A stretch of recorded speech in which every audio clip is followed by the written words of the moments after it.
Yonde yamotu ya ponanga ya ya ya ya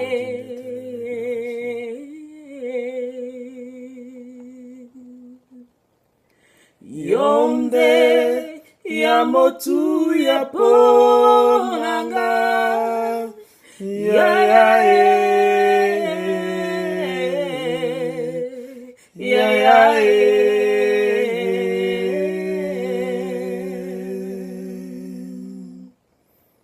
Biso tozalia wapona yo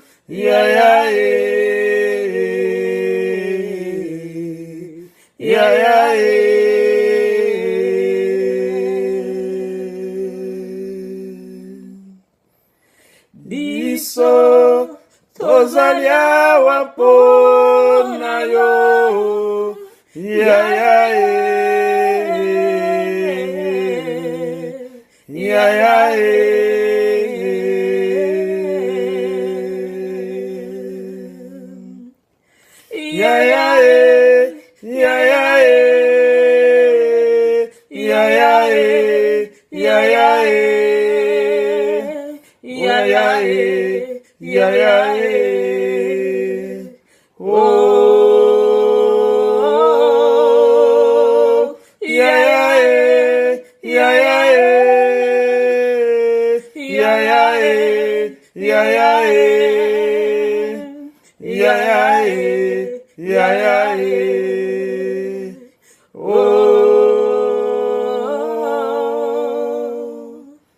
Que l'Éternel soit glorifié ce soir. Que l'Éternel soit loué ce matin. Nous bénissons le nom de l'Éternel ce matin. Aujourd'hui, nous parlerons de David et Bathsheba. Nous sommes dans le livre de 2 Samuel, chapitre 11 et chapitre 12. David est décrit dans la Bible comme l'homme selon le cœur de Dieu.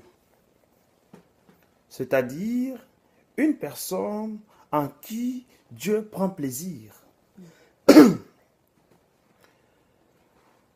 Cela ne veut pas dire qu'il était parfait ou irréprochable. Cela veut dire tout simplement que son cœur languissait après Dieu et sa vie, il l'avait vouée à Dieu. Le cœur de David était sincère devant Dieu. Mon cher, ma chère, tu peux vouer ta vie à Dieu et faire des erreurs. Ça peut arriver. Mais tu dois toujours savoir reconnaître tes erreurs et redresser ta marche avec Dieu.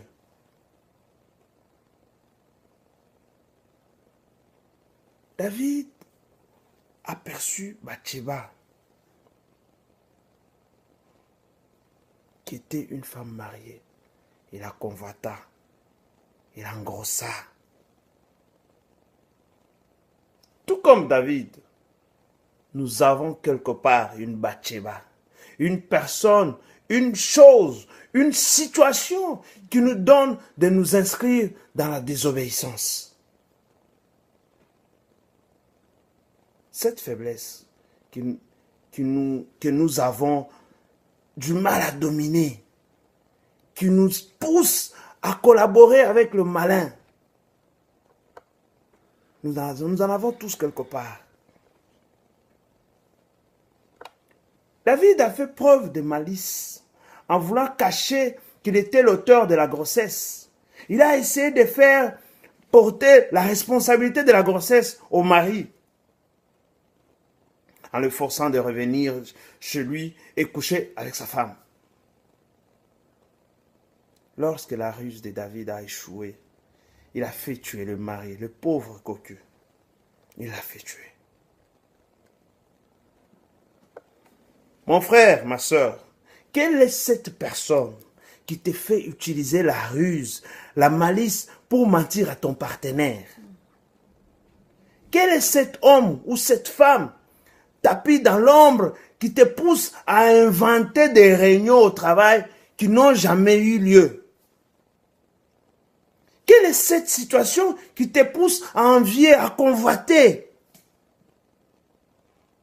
David a essayé de piéger le mari, mais malheureusement pour lui, cela n'a pas marché. Il a essayé de piéger le mari de Bathsheba, ça n'a pas marché. Dieu a son plan toujours. Dieu sait comment il utilise ces gens. Quelle est cette situation qui te garde dans le mensonge et la désobéissance, ma soeur ou mon frère? La ruse, le mensonge te font collaborer avec le diable, qui est le père du mensonge, comme il est écrit dans Jean 8, 44. Le diable est le père des mensonges. Ce n'est qu'une illusion, il va te mentir pour que tu puisses paraître ridicule, pour te détruire. Et c'est une promotion. Et c'est un homme. Est-ce que c'est une femme? Ou c'est l'argent, l'alcool ou la drogue qui te rend coupable? Tout ce qui te rend complice du diable et débarrasse-t'en. Si tu n'as pas pu t'en défaire à temps et que tu as basculé dans le péché, demande pardon à Dieu et relève-toi. Reconnais ton erreur et cherche à l'éviter jusqu'à ce que tu sois assez fort en Christ pour l'affronter. Affronter une situation ou une personne qui te fragilise demande de la résistance, la sagesse et l'endurance. Ce n'est pas toute situation qu'il faut affronter de prime abord, non. La Bible nous recommande de fuir devant l'impudicité, comme c'est écrit dans 1 Corinthiens 6, 18. Tu peux te croire assez fort pour résister devant une faiblesse et y succomber. Ça peut arriver. Mais alors, si tu te connais toi-même, fais attention. Fais donc preuve de sagesse. Quelle que soit la situation que tu affrontes, fais preuve de sagesse. Si tu sais que tu n'es pas capable, la solution est bien simple. Fuis. Parce qu'il y a un temps. Il y a un temps pour toutes choses sous ce soleil. Il y a un temps pour toutes choses.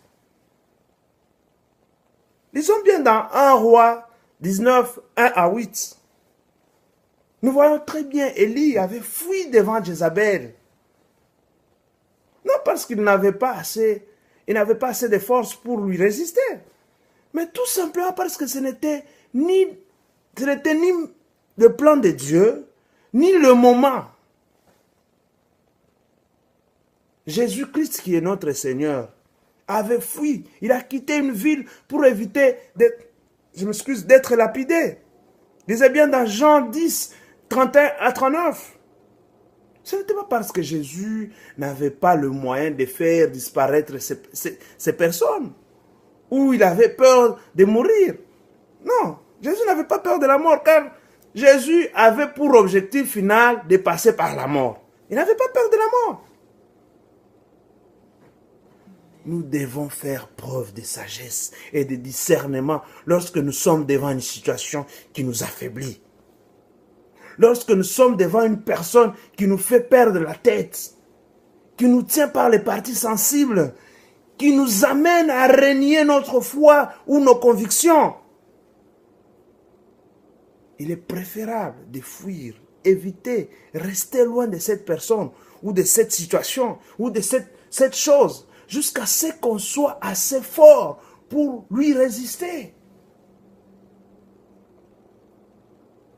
La foi n'est pas une folie. Mes frères et sœurs, la foi n'est pas une folie. Tu sais ce que tu peux et ce que tu ne peux pas faire. Tu le sais très très bien. Alors, en connaissance de ça, donc tu t'armes pour soit fuir, soit t'affronter parce que tu sais que tu es capable de dominer. Oui, tu me diras très facilement, tu peux tout par celui qui te fortifie. Tu me diras ça. Comme c'est écrit bien dans Philippiens 4:13. Tu me le diras. C'est vrai. Notre Jésus là, il est le tout-puissant. Il est très fort. C'est vrai. Tu as raison. Mais ce n'est pas parce que Jésus en toi est faible que tu succombes au péché. Non.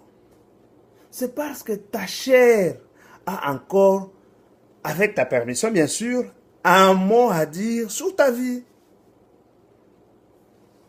Il ne faut pas tout simplement se réfugier derrière des versets sans pour autant les comprendre ou savoir les mettre en pratique. Non.